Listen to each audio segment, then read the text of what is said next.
जनविश्वास विधेयक लाकर हमने अनेक प्रावधानों को अपराध मुक्त कर दिया है। इससे उद्यमियों और कारोबारियों में उत्साह का माहौल है।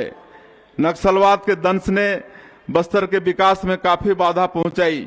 अब हमारे सामने बड़ी चुनौती यह है कि मिशन मोड पर विकास कार्य कर बस्तर को विकास की मुख्यधारा में शामिल किया जाए। हमने इसके लिए पूर्व में गंभीर रूप से नक्सल प्रभावित रहे गांवों में नियत नेला नार योजना शुरू की है।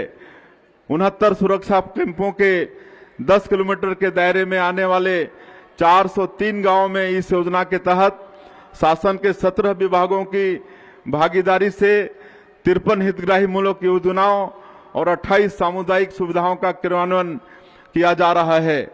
जब पहली बार महतारी बंधन योजना के लिए सर्वे हुआ तो गंभीर नक्सल प्रभावित होने की वजह से इन इलाकों की महिलाओं को इस योजनाओं का लाभ नहीं मिल सका था।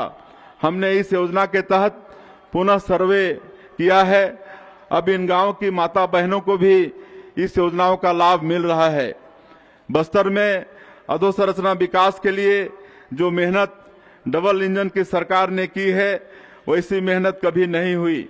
विशाखापट्टनम में गूगल द्वारा $15 बिलियन की लागत से एशिया का सबसे बड़ा डाटा सेंटर हब बनाया जा रहा है।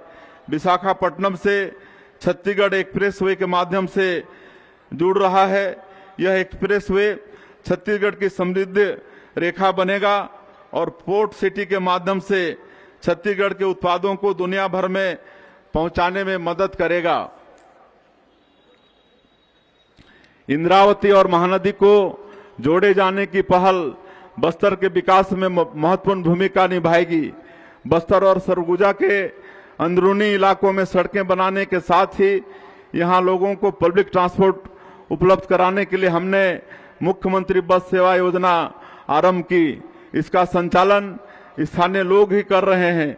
इससे लोगों के समय की काफी बचत हो रही है और शिक्षा स्वास्थ्य जैसी सुविधाओं तक पहुंच आसान हो गई है।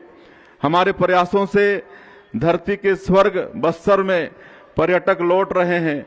इस साल नए वर्ष में एशिया का नियाग्रा कहा जाने वाला चित्रकूट जलप्रपात पर्यटकों की संख्या में आए उफान का गवाह भी रहा है।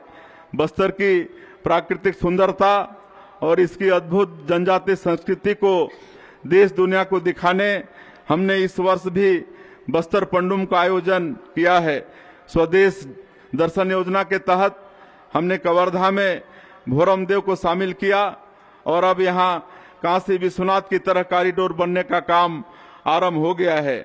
हमें इस बात की हार्दिक खुशी है कि बिलासपुर जिले का कोपरा जलाशय छत्तीसगढ़ का पहला रामसर साइट घोषित किया गया है।